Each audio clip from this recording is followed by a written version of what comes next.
Hey guys, so today's topic is death. I don't really have a script prepared for this one, but I really wanted to talk about it. So I was reading this book called Hagakure by Yamamoto Tsunetomo. So essentially it's kind of a book based off of old school Bushido or samurai code of honor. And inside the book there was quite a lot that I disagreed with, but there was this one very interesting quote, and I kind of wanted to kind of encompass the video around this quote. So this is the essence of the way of the samurai. You must die anew every morning and every night. If you continually preserve the state of death in everyday life, you will understand the essence of Bushido, and you will gain freedom in the way. Your whole life will be without blame, and you will succeed in your calling. And I kind of found this quote interesting because of the call back to purpose and death.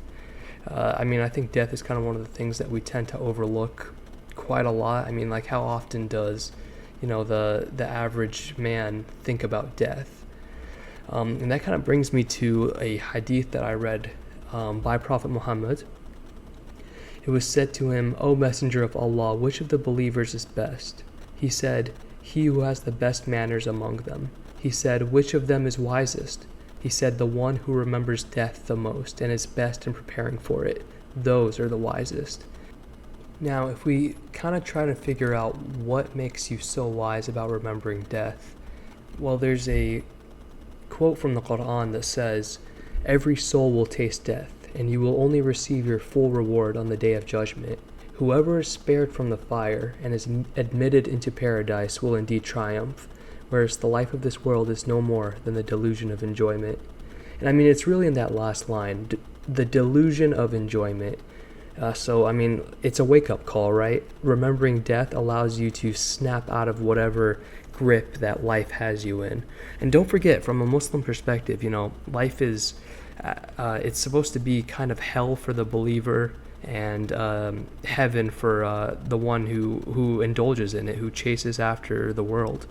And that kind of leads us to the next hadith, which is, according to the same documentation, God's prophet said, "Remember death. That is what will often interrupt pleasures." So what about remembering death where you don't really have faith or purpose? I mean, Bart Ehrman kind of covered this in his book called God's Problem. And he says, "When I fell away from my faith, the fear of death gripped me for years, and there are still moments when I wake up at night in a cold sweat." So it kind of precedes the fact that when you think about death, you definitely need to have yourself grounded in your purpose or in your faith. If you're the kind of individual that's just chasing pleasure and that's all you're indulging in and you don't have any extracurricular outlets, then you're pretty much setting yourself up for failure. As we see here in this study, a suicide rate for atheists who find no purpose in life. Look at the comparison to the Muslims, for instance. I mean, that is a huge gap. And in this study, they really want to highlight just how kind of doomer mentality that atheists tend to adopt. So, in conclusion, incorporating the remembrance of death into your life, as ironic as that sounds, might just be the prescription you need to loosen any worldly restraints on yourself. If you find yourself procrastinating your purpose or caught up in self-destructive behavior, recalling that every soul will taste death will put you back on the path.